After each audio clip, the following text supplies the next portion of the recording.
शिवानी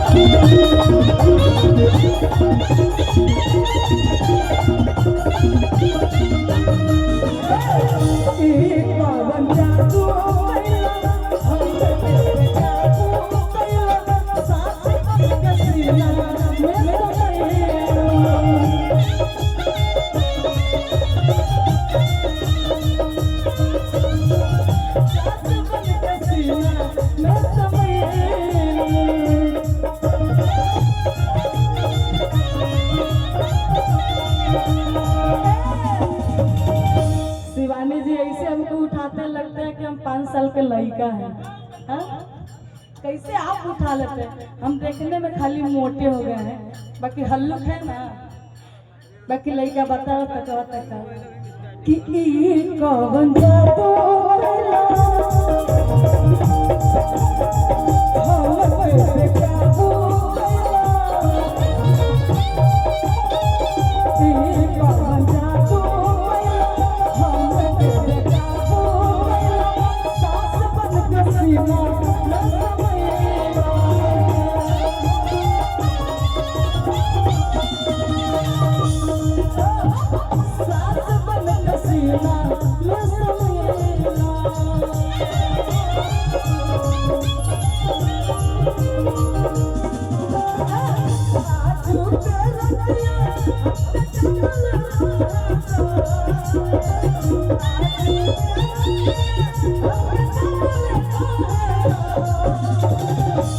धनी हो